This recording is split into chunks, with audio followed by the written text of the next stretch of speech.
اللهم اجعل في قلبي نورا. بسم اللہ الرحمن الرحیم. تاریخ اسلامی ہند، ہندوستان کی عظیم تاریخ کا مکمل خاکہ. مغلیہ سلطنت کے عروج و زوال کی مکمل تاریخ. ایپیسوڈ 31. جلال الدین محمد اکبر کا دور حکومت. اکبر کی زندگی میں 1580 تا 81 عیسوی بہت ہی بحرانی سال گزرے ہیں. ہندوستان میں بغاوتیں، کابلی افواج کا حملہ اور خود اس کے کیمپ میں بے اطمینانی، ان سب نے مل کر اس کی قوت عمل پر اثر ڈالا اور اس کی حکمرانی کی اہلیت کی آزمائش ہو گئی. اکبر ان حالات میں مضبوطی کے ساتھ جمع رہا اور طوفان کا مقابلہ کرتا رہا اور ہر مشکل کو حل کر لیا. اس عظیم الشان کامیابی کی خوشیاں منانے کے لیے 1582 عیسوی کا سالانہ دربار زبردست پیمانے پر ترتیب دیا گیا تھا. سارے صوبہ جاتی صوبیداروں کو دربار میں حاضر ہونے کا حکم صادر ہوا. اس موقع پر اکبر نے سال نو کی ضیافت و جشن کا آغاز کیا، جس کو دہلی کے ابتدائی ترک سلاطین ایرانی بادشاہوں کی پیروی میں منایا کرتے ہیں. یہ مراسم متعصب مسلمانوں کے لیے کتنے ہی مکروہ اور مالیاتی نقطۂ نظر سے کتنے ہی گراں بار کیوں نہ ہوں، لیکن شرافی طبقے والے اسے پسندیدہ نگاہوں سے دیکھتے، کیونکہ وہ خود نمائش اور شان و شوکت کے دل دادا تھی. اس کے علاوہ عام لوگ بھی اسے پسند کرتے، کیونکہ انہیں بھی خوشیاں منانے کا ایک موقع ہاتھ آ گیا تھا. اس موقع کی یادگار منانے کے لیے کچھ اہم اعلانات کیے گئے. پہلا اعلان شہنشاہ کی طرف سے اس سلسلے میں یہ ہوا تھا کہ غلامی کا خاتمہ کیا گیا ہے، کیونکہ اس مٹھی بھر کمزور انسان کو کیا مجال کہ خود کو آقا کہلائے اور اولاد آدم کو اپنا غلام بنا لے.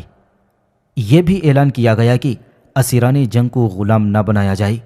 کوتوالوں کو یہ حکم ملا کہ غلاموں کی خرید و فروخت کا خاتمہ کر دیں. اس موقع پر ہزاروں غلاموں کو آزاد کر دیا گیا تھا. لفظ غلام کے بجائے چیلا استعمال کیا جانے لگا، جس کا مفہوم کہیں بہتر ہے اور جس کے معنی خدمت گزار کے ہیں. اس لفظ کے استعمال سے لوگوں میں بے معنی افواہیں پھیل گئیں اور غیر ذمہ دارانہ باتیں ہونے لگیں. ولی عہد سلطنت اور عمرائے عالی مرتبت سے کہا گیا کہ ان میں سے ہر ایک عمرہ عوام کے فائدے کے لیے ایک ایک تجویز پیش کریں. شہزادہ سلیم نے یہ تجویز پیش کی کہ 12 سال کی عمر سے قبل شادی نہ کی جائے. عزیز کوکا نے یہ رائے دی کہ صوبے داروں کو اس بات کی اجازت نہ دی جائے کہ وہ کسی کو شہنشاہ کی اجازت کے بغیر قتل کر سکیں. عبد الرحیم خان خانہ نے عرض کیا کہ جہاں تک ہو سکے چھوٹے چھوٹے پرندوں کی حفاظت کا بندوبست کیا جائے. راجہ ٹوڈرمل نے کہا کہ ہر روز محل میں خیرات بانٹنے کا حکم دیا جائے. یوسف خان نے یہ عاقلانہ تجویز پیش کی کہ ہر شہر اور قصبے سے حالات و واقعات کی یومیہ رپورٹ حاصل کی جائے. بیربل نے اس تجویز میں اضافہ کیا اور یہ کہا کہ قابل اطمینان انسپکٹر مقرر کیے جائیں اور وہ لوگوں کی عام حالت اور غریبوں پر جو ظلم و ستم ہو اس کی اطلاع بھیجا کریں. قاسم خان چیف انجینئر نے یہ کہا کہ ساری سلطنت کی شاہراہوں پر سرائیں تقسیم کی جائیں. جمال نے یہ درخواست کی کہ پریشان حال لوگوں اور حاجت مندوں کو دربار میں لانے کے لیے ایک خاص افسر مقرر کیا جائے. ملک الشعراء نے ایک پرانی لیکن مفید تجویز پیش کی کہ بازار میں ہر چیز کی قیمت مقرر کرنے کے لیے سرکاری محاسب مقرر کیے جائیں. ابو الفضل کی یہ رائے تھی کہ ہر شہر اور قصبے کے داروغہ کو حکم دیا جائے کہ وہ مکانداروں کی تفصیلی اور نام بنام اور پیشہ در پیشہ فہرست تیار کرے، ان کی آمدنی اور اخراجات پر گہری نظر رکھے اور آوارہ اور بیکاروں کو شہر سے نکال دے. حکیم ابو الفتح نے شفا خانوں کی تعمیر کی درخواست کی. شہنشاہ نے یہ ساری تجاویز قبول کر لیں اور ان کے نفاذ کا وعدہ کیا. بہرحال یہ کہنا تو مشکل ہے کہ ان میں سے ہر ایک تجویز پر کتنا عمل ہوا تھا، لیکن اس میں شک نہیں کہ یہ تجاویز محض کاغذ پر نہ رہیں اور انہیں بروئے کار لانے کی کوششیں کی گئی تھیں. اصلاح مال گزاری کا کام اثر نو شروع کر دیا گیا، جو کہ نازک سیاسی حالات کے مد نظر عارضی طور پر روک دیا گیا تھا. 1582 عیسوی میں ٹوڈرمل کو وزیر اعظم کے عہدے پر ترقی دی گئی. اس نے متعدد اصلاحات جاری کی اور جاگیرداروں اور عمال کو اس بات پر مجبور کیا کہ دستور العمل میں جو احکامات دیے گئے ہیں ان سے سرتابی نہ کریں. نتیجہ یہ ہوا کہ انصاف و یکسانیت برقرار رکھنے کے لیے جو قوانین شاہی اراضیات پر نافذ تھے انہیں جاگیروں پر بھی نافذ کر دیا گیا۔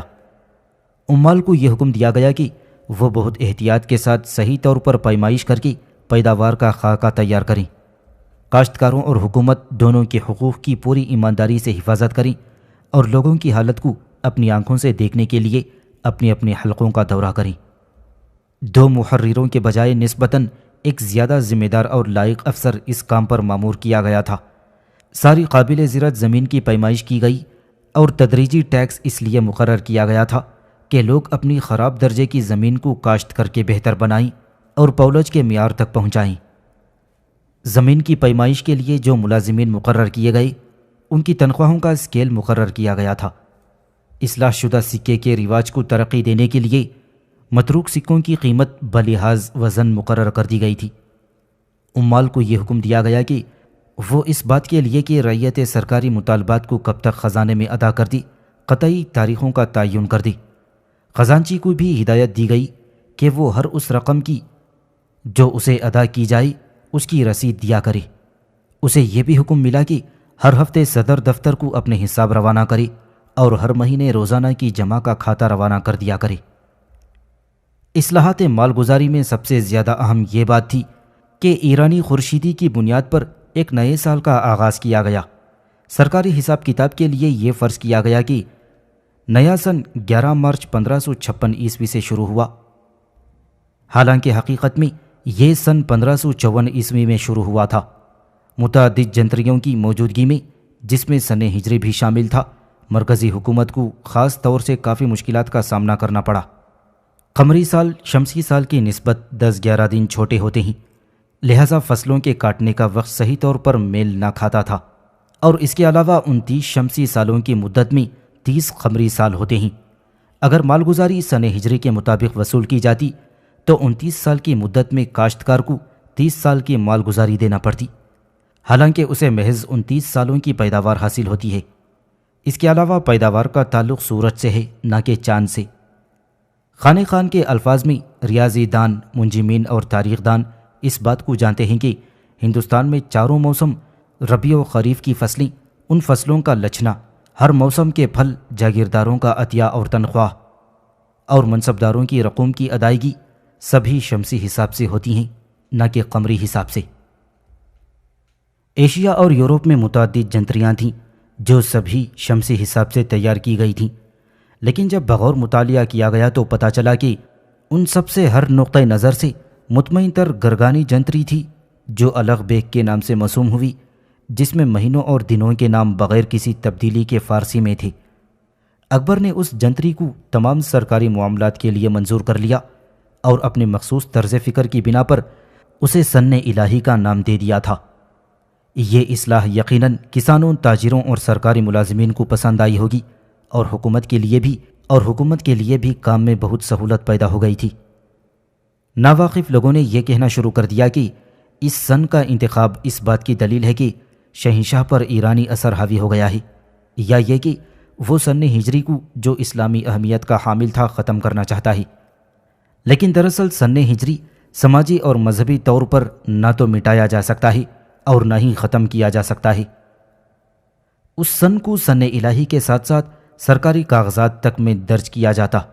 بہرحال اکبر اس بات سے خوش ہوا ہوگا کہ ایک ایسے سن کا آغاز ہوا ہے جس کے سبب اس کا نام اور عہد حکومت تاریخ میں بطور یادگار باقی رہ سکیں گے۔ 1576 عیسوی میں گلبدن بیگم اکبر کی پھوپھی اور اکبر کی بیگمات میں سے ایک سلیمہ بیگم حرمین شریفین کی زیارت کے لیے گئیں۔ پرتگالیوں نے جو اس وقت بحرۂ عرب پر حاوی و قابض ہو چکے تھے انہیں اس وقت تک سمندری راستے سے جانے کی اجازت نہ دی جب تک کہ دمن کے قریب کا گاؤں بلسر انہیں نہ دے دیا گیا۔ بظاہر اکبر نے پرتگالیوں کا یہ رویہ اور اس طرح کی معاملہ بازی کو پسند نہ کیا۔ اس نے سخت کارروائی کرنے کے بجائے یہ مناسب سمجھا کہ ان سے دوستانہ تعلقات قائم کیے جائیں اور راستہ ہموار کر لیا جائے، لیکن اس طریقہ کار کا صحیح نتیجہ برآمد نہ ہو سکا۔ 1580 عیسوی میں اکبر نے سخت اقدام کرنے کا فیصلہ کر لیا اور بہروج کے جاگیردار کو اپنے فیصلے سے مطلع بھی کر دیا تھا۔ اکبر نے دکن کی ریاستوں کو بھی دعوت دی کہ بحرۂ عرب کو پرتگالی بحری ڈاکوؤں سے صاف کرنے میں اس کی مدد کریں، چونکہ اس وقت کابل میں حملے کا قوی امکان تھا اور شاہی بیگمات ابھی تک زیارت سے واپس نہیں آئی تھیں، لہٰذا بڑے پیمانے پر کوئی کارروائی نہ کی گئی۔ پھر 1581 عیسوی میں بیگمات واپس آ گئیں اور حکیم کا حملہ بھی پسپا کر دیا گیا۔ اس لیے بلسر کا معاملہ پھر اٹھ کھڑا ہوا اور مؤثر طریقے سے فوجی طاقت کا اظہار کر کے اس کی واپسی کا مطالبہ کیا گیا۔ 1582 عیسوی میں دمن پر حملہ کیا گیا، پرتگالیوں نے اس کا خوب دفاع کیا۔ اسی عرصے میں گجرات کے حکمران مظفر شاہ سوم نے، جسے تخت سے اتار دیا گیا تھا، مغلوں کے خلاف ایک وسیع پیمانے پر بغاوت شروع کر دی۔ اس کا صوبے دار کی فوج کی وفاداری پر بھی اثر پڑا تھا۔ قطب الدین کی ابتر حالت کے مد نظر دمن پر جو زور ڈالا گیا تھا اس میں ڈھیل پڑ گئی ہوگی، لیکن اس کا بھی پورا امکان تھا کہ یہ معاملہ پھر بڑے پیمانے پر زیادہ زور و شور سے اٹھ کھڑا ہو۔ فادر اکواویرا کو حالات سے آگاہ کر دیا گیا اور اس نے پرتگالی حکومت کی طرف سے شہنشاہ کی خدمت میں ایک عرض داشت پیش کی۔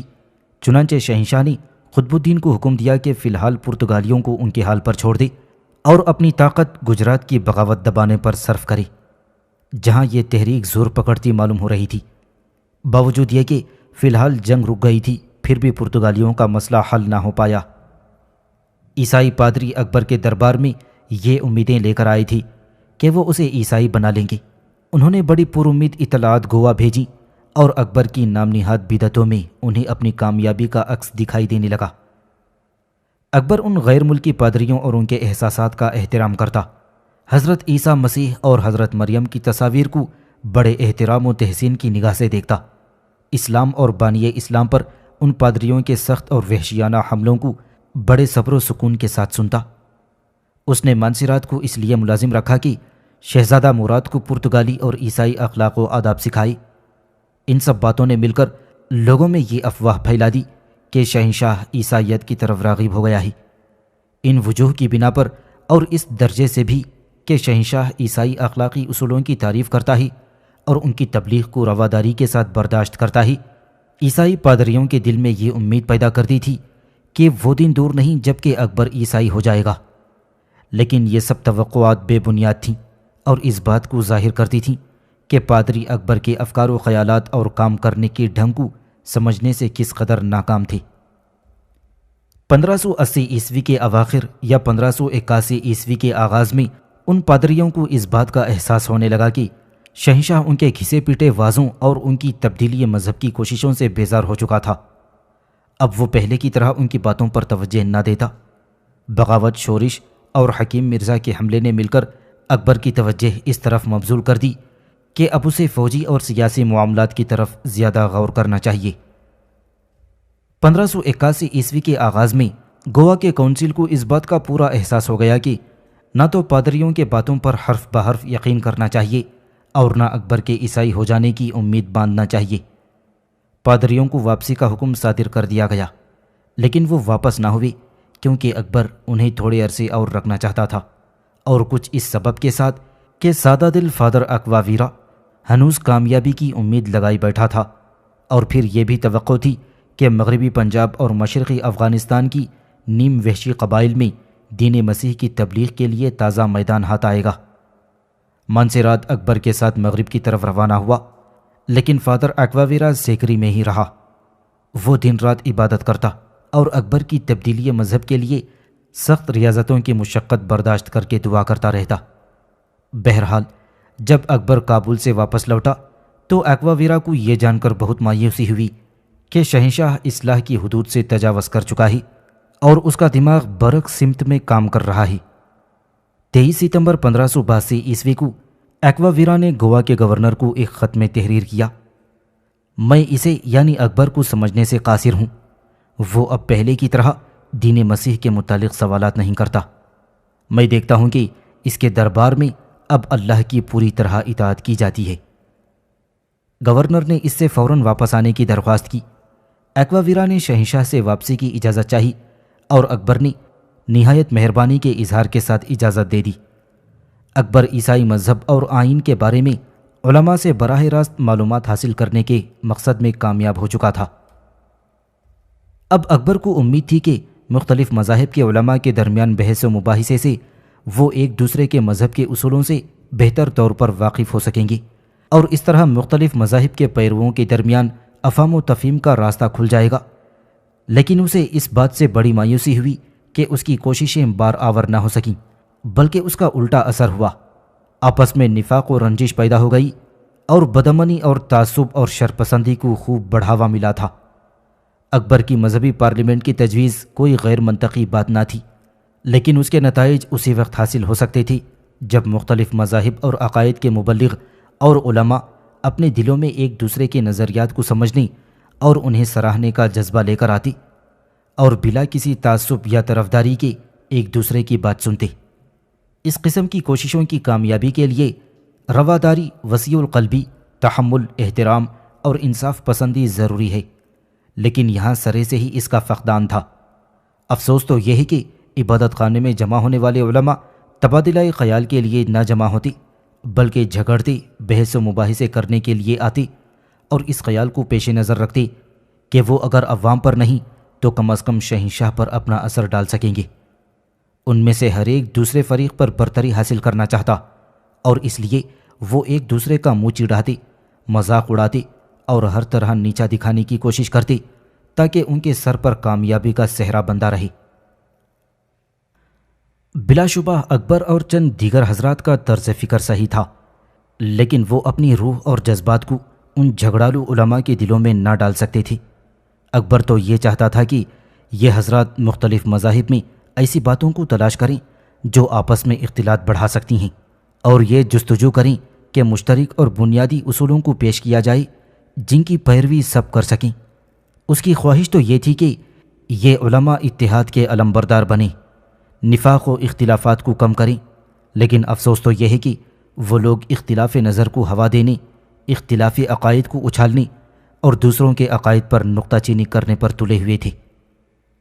آخرکار شہنشاہ کو یہ یقین ہو گیا کہ یہ مباحثات بے فائدہ ہیں، اور اسے یہ بات جان کر بہت دکھ ہوا کہ اس کی بہترین نیت اور ارادوں کو کتنا غلط جامہ پہنایا جا سکتا ہے۔ شہنشاہ ان علماء کی تنگ نظری، طرفدارانہ ذہنیت اور ان کے ناروا سلوک سے سخت مایوس ہوا، اور اس کے دل میں ان لوگوں کے لیے جو احترام تھا اسے بہت دھکا پہنچا۔ چنانچہ اس نے 1581 عیسوی میں عملاً عبادت خانے کے مباحثات اور مجالس کو بند کرنا شروع کر دیا، اور یہ باب 1582 عیسوی میں ہمیشہ کے لیے بند ہو گیا۔ اکبر کے دل میں حقیقت کی تلاش کا جذبہ اب بھی معجزن تھا۔ اس نے اپنے قدیمی طریقے کو از سر نو شروع کر دیا۔ وہ بعض چیدہ اشخاص کو اپنے محل میں خاص طور سے بلا کر ان سے حقائق دین اور معاشرتی خصوصیات کے بارے میں سوالات کرتا۔ عموماً شہنشاہ سوال نامہ تیار کر لیتا اور ان اشخاص سے توقع رکھتا کہ وہ سوالات کا جواب دیں۔ اس کی معلومات کا دائرہ بہت وسیع ہو گیا تھا، اور اس کی افکار کی گہرائیوں نے ان معلومات کے اختلاط میں بہت سا ایسا مواد حاصل کر لیا تھا جو اس کے لیے مفید ثابت ہوا۔ لیکن اکبر کو کبھی اس اطمینان کا احساس نہ ہوا کہ سب گتھیاں پوری طرح سلجھ گئی ہیں، اور اسے ذہنی اور روحانی سکون حاصل ہو گیا ہے۔ بلا شبہ انسان چاہے کتنی ہی کوشش کر لے، یہ گتھیاں آج تک پوری طرح سلجھ نہ سکیں۔ اکبر بھی اس سے مستثنیٰ تھا۔ اکبر کے صوفیانہ تجربات اور مختلف مذاہب و عقائد اور فقراء اور درویش کے رسوم و آئین کی معلومات نے اس کی نظر کو وسعت بخشی۔ اس کے لیے جہاں یہ مشکل ہو گیا تھا کہ کسی ایک مذہب، ہندوازم، اسلام یا عیسائیت کے رسوم و عقائد سے خود کو وابستہ کر لے، اسی طرح یہ بھی مشکل ہو گیا تھا کہ ان میں سے کسی مذہب کو کلیتاً رد کر دے۔ ایسا معلوم ہوتا ہے کہ وہ اس نتیجے پر پہنچ چکا تھا کہ مذہب پہلے آدمی یعنی حضرت آدم علیہ نبینا علیہ الصلاۃ والسلام کے ساتھ پیدا ہوا تھا۔ اس کے بعد آنے والے تمام مذاہب کے پیغمبروں نے اپنی سوجھ بوجھ، تجربوں اور الہامات کی بنا پر گمراہ انسانوں کی رہنمائی کی۔ وہ اس نتیجے پر بھی پہنچا کہ ہر مذہب کا ایک عوام پسندانہ اور مخصوص پہلو بھی ہوتا ہے، اور پوری طرح تجربہ کرنے پر اس بات کا پتہ چلتا ہے کہ اصول دین اس قدر سخت نہیں تھے جتنے کے نظر آتے ہیں۔ اگر مختلف مذاہب کی بنیادی اصولوں کو ان کی جزیات، مراسم، مذہبی افسانوں اور سماجی رسوم سے علیحدہ کر کے دیکھا جائے تو ان میں چنداں اختلاف نہ ملے گا۔ اکبر کو مذہبی معاملات میں تعصب، کٹرپن رہبانیت اور رسوم و آئین کی اندھی تقلید سے بھی نفرت تھی۔ ضروری مواد کی عدم موجودگی میں اکبر کے مذہبی عقائد کے تمام پہلوؤں پر پوری صحت کے ساتھ تفصیلی بحث نہیں کی جا سکتی، البتہ بعض غیر معمولی خصوصیات کا وضاحت کے ساتھ ذکر کیا جا سکتا ہے۔ اس کے عقیدے کی بنیاد توحید الہی کے اٹل اصول پر استوار تھی۔ اسے ہندوؤں اور عیسائیوں کے عقیدوں حلول روح سے کوئی دلچسپی نہیں تھی۔ اس کا نظریہ وحدت الہی یقیناً اسلامی اصول پر مبنی تھا اور اس زمانے کے کسی اور مذہب کے عقائد سے بالکل مختلف تھا۔ اس کا عقیدہ یہ تھا کہ وصال الہی صرف مراقبہ اور اس کی یاد میں محو ہونے سے ہی حاصل ہو سکتا ہے۔ اس کے عقیدے کی دوسری خصوصیت یہ تھی کہ عالم ظاہر حقائق باطنی کا عکس ہے، جس کو ظاہری آنکھوں سے نہیں دیکھا جا سکتا اور صرف قلب و عقل اس کا ادراک کر سکتی ہے۔ یہ بات کوئی نئی نہیں تھی اور اسلام کے صوفیوں اور علماء علم اس سے پہلے ہی آگاہ ہو چکے تھے۔ علاوہ ازیں اس کا یہ بھی عقیدہ تھا کہ گو ہوا پانی خاک آدمی کے لیے ضروری ہیں، تاہم سب سے بڑی نعمت روشنی ہے، جو ایک طرف تو وجدان منطق اور روحانیت کی شکل میں رونما ہوتی ہے۔ یہ عقیدہ غزالی کے اصول سے مطابقت رکھتا ہے، جسے انہوں نے مشکات الانوار اور حکمت الاشراق میں بیان کیا ہے۔ اس کا یہ بھی عقیدہ تھا کہ انسان پراسرار طریقے پر ایک وجود سے دوسرے وجود میں منتقل ہو رہا ہے اور ہر مرحلے پر اپنے ماضی کو سمیٹتا ہے اور مستقبل کو کھولتا جاتا ہے، اور وہ اس قسم کے تناسخ ارواح کا قائل تھا۔ اگر نظریہ صرف یہ ہو کہ روح بعض مقررہ شکلوں میں تبدیل ہو جاتی ہے تو یہ کوئی معقول بات نہ ہوگی، لیکن اگر قدرت کے عجیب و غریب عوامل اسے معدنیات، نباتات اور حیوانات کی شکل میں تبدیل کرتے ہوئے ارتقائی منزلیں طے کرتی رہیں تو وہ ایک اعلیٰ مقام پر پہنچ سکتی ہیں۔ اس میں تعجب کی کیا بات ہے؟ مسلمان صوفی اس نظریے سے واقف تھے۔ یہ دعویٰ نہیں کیا جا سکتا کہ یہ نظریہ کسی نئے اسلامی مکتب فکر کو پیش کرتا ہے۔ اکبر ذی روح موجودات کا احترام کرتا اور کہتا کہ زندگی عطیہ الہی ہے جو انسان کسی کو عطا نہیں کر سکتا، اس لیے جہاں تک ممکن ہو انسان کو چاہیے کہ اس کی قدر کرے۔ وہ اس نظریے کا قائل تھا کہ انسان کو اپنا جسم و ذہن پاک صاف رکھنا چاہیے اور حسن اخلاق اور حسن سلوک کے عام اصولوں پر کاربند رہنا چاہیے۔ عصر حاضر کے بہت سے مورخین نے یہ اظہار کیا ہے کہ اکبر نے آفتاب پرستی زرتشتیوں سے سیکھی اور جشن نوروز کا منایا جانا پارسیوں کے اثر کی دلیل ہے، لیکن اس میں شک نہیں کہ نوساری کے پارسی اور ان کے بہت ہی محترم رہنما دستور مہیار جی رانا اکبر کے دربار میں موجود تھے۔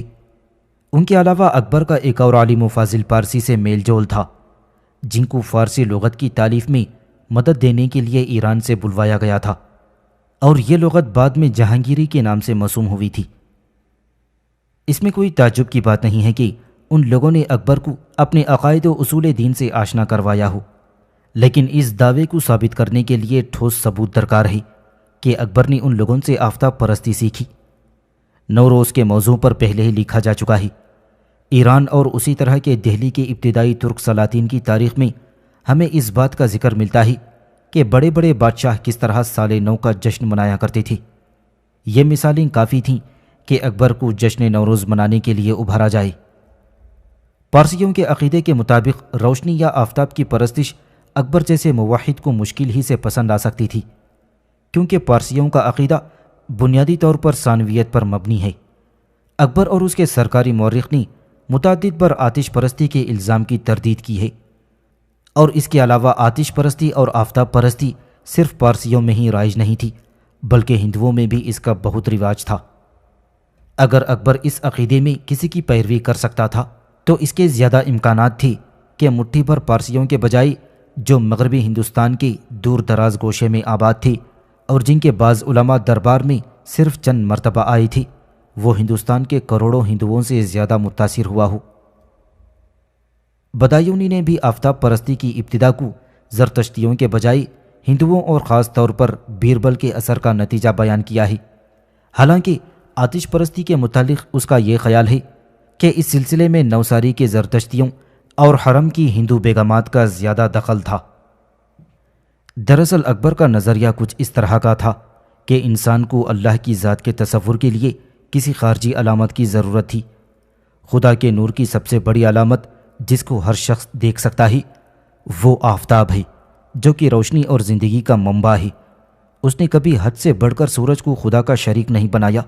اس کا پکا عقیدہ تھا، اور پھر یہ کہ مغلوں اور اپنے باپ سے ورثے میں ملا تھا کہ بادشاہوں کی قسمت کو سورج کے ساتھ کچھ پراسرار تعلق ہے۔ ہمایون کا عقیدہ تھا کہ ایک شنبے کا تعلق آفتاب سے ہے، اور اللہ کے حکم سے اسی کے ساتھ سارے حکمرانوں اور بادشاہوں کی قسمتیں وابستہ ہیں۔ مختصر یہ کہ یہ مغلوں کا قدیمی توہم تھا، اور اکبر بھی اس سے مبرہ نہ تھا۔ اس کے علاوہ اسے یقین دلایا گیا تھا کہ سحر اور منتروں کے جاب سے آفتاب کی قوت سے زیادہ مفید نتائج حاصل کیے جا سکتے ہیں۔ علم نجوم کے اس عقیدے میں اکبر دوسرے ایشیاؤں کا ہم عقیدہ تھا، حالانکہ اسلام ان عقائد کو اچھی نگاہ سے نہ دیکھتا تھا۔ پھر بھی یہ عقیدہ نہ صرف باقی رہا بلکہ بہت سے حلقوں میں پھیل کر اس نے مقبولیت بھی حاصل کر لی تھی۔ اکبر خدا کی طرح سورج کی پرستش نہ کرتا بلکہ اس کا احترام کرتا، اور یہ سمجھتا تھا کہ قرآن نے اس کی اجازت دی ہے۔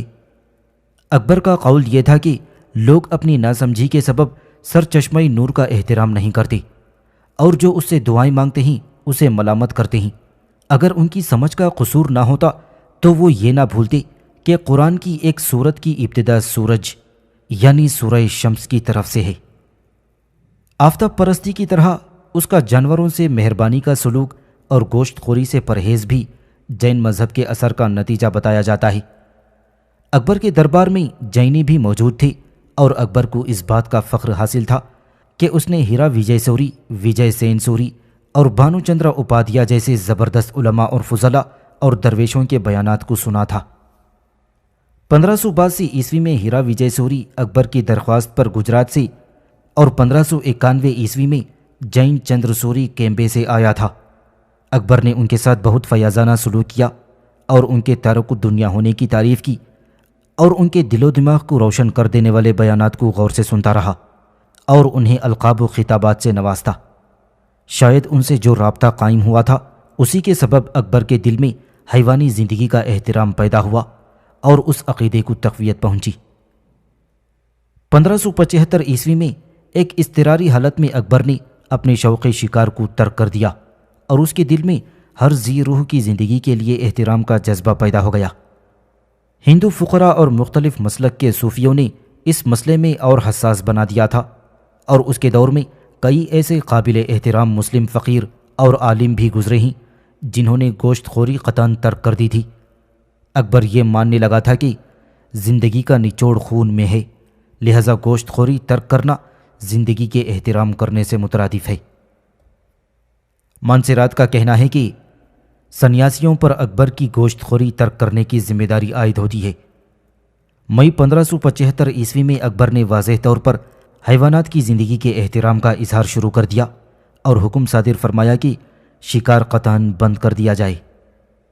اب اس میں شک نہیں کہ جینی اس بات کا دعویٰ کرتے ہیں کہ انہوں نے اکبر کو سبزی خور بنا لیا تھا، لیکن انہیں اس کا پورا حق نہیں دیا جا سکتا، کیونکہ اس نوعیت کے دوسرے داخلی اور خارجی عوامل بھی اس کے دل و دماغ پر اثر انداز ہو رہی تھی۔ لیکن جینیوں کی طرح اکبر نے گوشت خوری کو بالکل ہی ترک کر دیا تھا، اور اس نے سبھی جانوروں کے مارنے پر پابندی عائد کر دی تھی۔ اس نے گوشت کے استعمال پر پابندی عائد کر دی، اور بعض دنوں میں جانوروں کے ذبیحہ کو ممنوع قرار دے کر گوشت خوری کو کم کرنے کی کوشش کی۔ بقول ابو الفضل، گائے کے ذبیحہ پر جو پابندی عائد کی گئی اس کی پہلی وجہ معاشیتی اور دوسری سیاسی تھی۔ اس قسم کی پابندیاں قرآن کے منافی نہ تھیں، اور نہ ہی اس نے اسلام کے مقابلے میں صرف جینیوں کو خوش کرنے کے لیے یہ پابندیاں عائد کی تھیں۔ اگر اس سلسلے میں جینیوں کا اثر کارگر ہوا بھی تو وہ ثانوی یا تائیدی عنصر کی حیثیت رکھتا تھا۔ اکبر کے خیالات و عقائد کے ارتقاء اور اس کے عام رویے نے اسے بیرونی دنیا والوں کے لیے ایک مشکل مسئلہ بنا رکھا تھا۔ جہاں تک اس کے دین کا تعلق ہے، خود اس کے زمانے کے مورخین کے درمیان بہت سے مختلف نظریات پائے جاتے ہیں۔ ابو الفضل جو کہ اس کا مداح ہے اسے سچا مسلمان کہتا ہے، لیکن بدایونی جو کہ اس کے سخت خلاف ہے اسے ایک ایسا بدعتی بیان کرتا ہے جس نے اپنی لا علمی کے سبب مبارک ناگوری اور اس کے لڑکوں کو اور دوسرے خود غرض چاپلوس افراد کے شیطانی اثر میں آ کر انجانے پن میں اسلام کو نقصان پہنچایا تھا۔